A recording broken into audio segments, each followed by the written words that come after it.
Hi guys, and welcome to All About the Philippines. Now if you're a Filipino looking to attract a foreigner, I'm going to tell you the 5 biggest mistakes you can make when trying to attract a foreigner. So I see it all the time, and it's a very common mistakes that Filipinos make. So if you're one of those Filipinos that are looking for a foreigner, stay tuned. You don't want to miss this.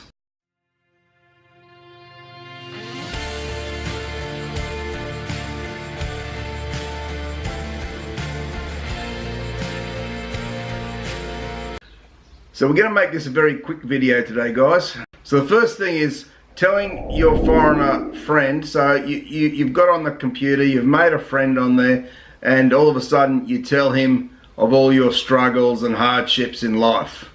That's a common one that I see from Filipinos when they're looking for a foreigner. And to be honest, that's a big turn off to a foreigner. He's starting to think she's trying to tell me how hard her life is and she's going to try and scam money out of me and that sort of thing. That's what he's thinking. That's okay once you get to know the foreigner very well and you're in a proper relationship with him. You can start to tell him about some of your struggles. That's sharing information about your life with him. That's fine. But in the initial stages, don't go telling him how hard your life is or how you want for a better life in another country and all this sort of thing. Straight away the alarm bells will ring for him. So that's a very common mistake and a big no-no. So by the way, if you do these things that I'm about to tell you, you'll have a much better chance of having a good, solid relationship with a foreigner. The second mistake a lot of Filipinos make is when they're talking to a foreigner online, they tend to talk to other foreigners online as well. So they might have 3 or 4 they're chatting to. Now, it's okay to be looking around with different people, but not at the same time. When you're talking to the one foreigner, so you're typing to him, you need to have your focus on him, not on 3 or 4 different other guys at the same time who you're trying to suss out and see if they're going to be suitable partners for you. What happens is, to the foreigner, he's waiting for you to reply, and you could be, take 5 minutes to reply each time. He's going to get sick and tired of waiting for you, and you could lose a very genuine, interested foreigner because your attention is somewhere else.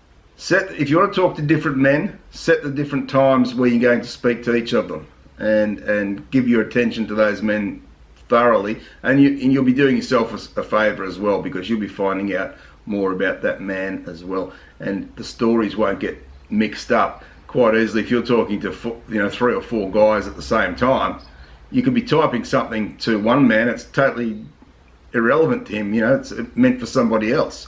So that's a big turn off for foreign men as well.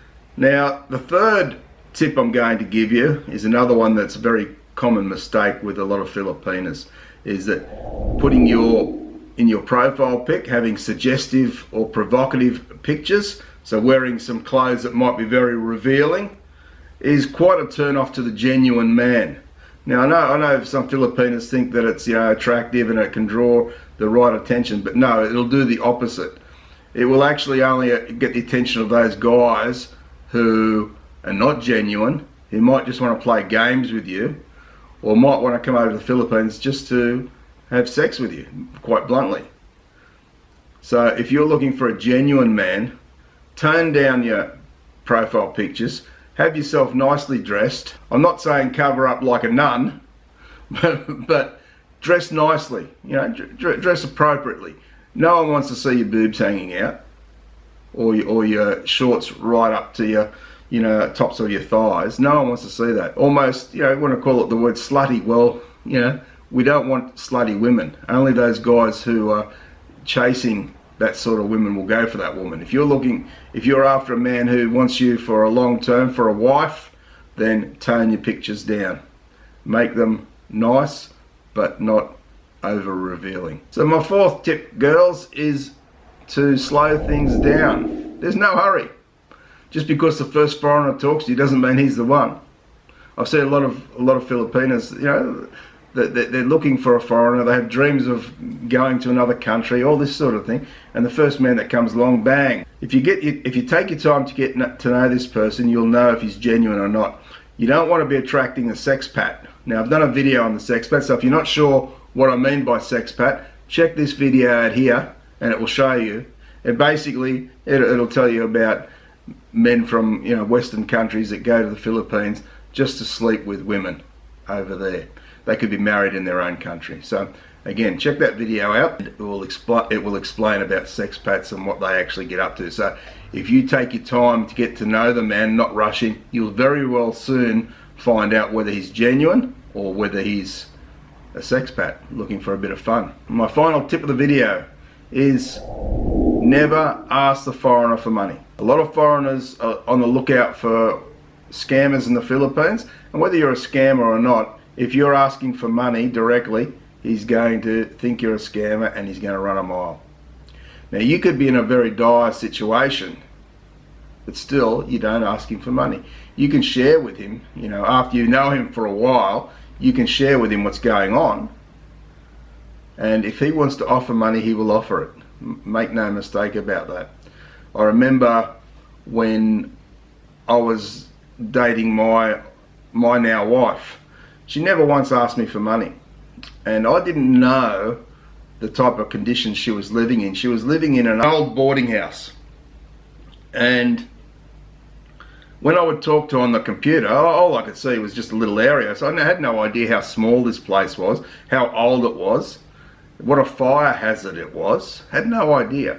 And it wasn't until I was over in the Philippines and I demanded to see where she lived, because she wouldn't take me there. And I said, no, I really want to see where you live. I want to have a look at it. And so she reluctantly took me to where they lived.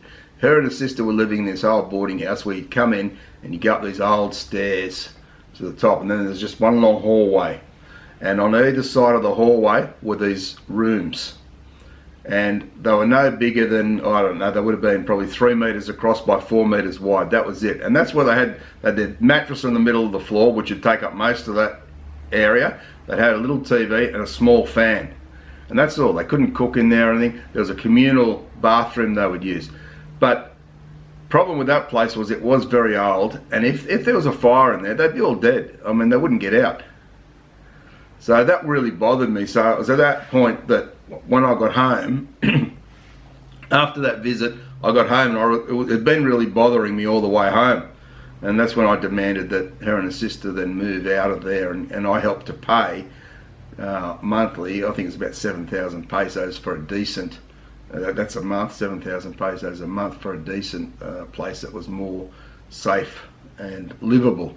And that's the sort of thing that will happen if you stay genuine with the man, and if you don't go asking for money. He will see, he'll be looking, and he will, if he really likes you, he's going to want to make your life a little bit easier. So be assured of that. Never ask for money. That's the final tip I can give you. So that's my 5 tips there. So I hope they've helped you guys. If you have any comments, put them below. If you want to share this around with your friends, family, whoever, share the video around. Let's get it out there.